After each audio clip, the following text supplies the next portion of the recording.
Guys, are you always in a rush? You just want things to happen so fast that you don't want to wait? Are you impatient about the results that you're getting in your life? Then this video is for you. Don't skip it. Yo, I'm BNS. I interview world-class experts on health and mindset, and I have read hundreds of books so that I can help as many people as possible while having fun. Guys, imagine that you are sowing a seed in your backyard, okay? Will you keep a stopwatch for an hour, and after 1 hour, will you come and dig the soil to see whether the plant is growing or not? No, right? Because you know that it takes some time to grow this plant. It is called horticulture time. You know that there's a biological time. It takes some time to grow. That's why you would not be bothered. So why are we doing this with our life? Expecting everything all of a sudden and very fast. Otherwise, you will be in a hurry and you will feel upset. This reminds me of a Stoic philosopher from 2000 years back, Epictetus. He talks about this and it is very relevant here. He says, no great thing is created suddenly, any more than a bunch of grapes or a fig. If you tell me that you desire a fig, I answer you, there must be time. Let it first blossom, then bear fruit,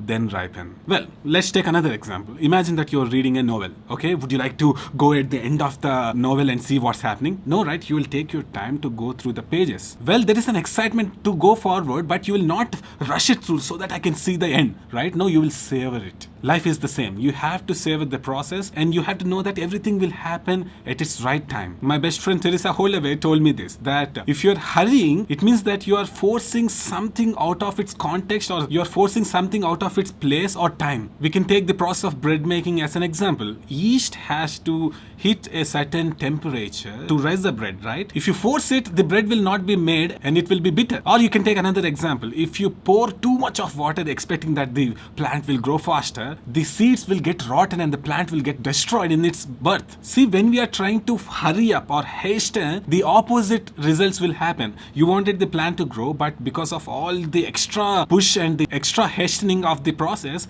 you are killing it. But it does not mean that you can't plan. Planning is something that you do by learning from your previous experiences. By planning, you are doing something without any inefficiencies. If you take the example of the yeast, as we talked, you can put it in a more warm place to make the bread rise faster. So you can do some things which are in your hands, but there are some things that are out of our hands. Recently, I read a book called Trust Your Vibes, and this point is clearly explained there. The author says, timing is the divine's way of again reminding us that we co-create with the universe. We aren't doing it alone. We plant, we water, we weed the seeds of creativity, but we don't have the power to make them grow, let alone grow according to our schedule. How it all unfolds is up to God.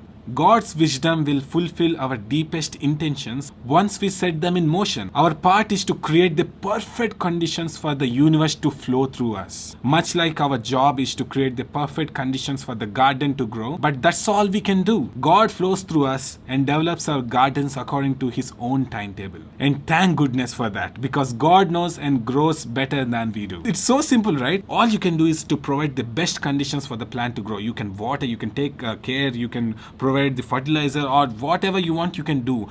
But the process of growing is not in our hands. It itself grows. God grows. So in the same way, we will provide everything that we can do. Almost like we will use our potential to make things available to the God so that the universe can flow through us and make the things happen. The same can be applied to positive thinking and negative thinking also. I will tell you an example that is given by Louise Hay. She says that some people think positive things and nothing will happen and they think that nothing is working. But here there's a difference that, okay, you might be thinking a positive thought for one time, but you are thinking negative thoughts for 300 times. Then what's the ratio? There's no balance, right? But you're expecting everything very fast. Well, sometimes what could happen is that positive things could happen, but it would happen slowly, but surely something great is going to happen because of all the accumulation and all the process you have put in.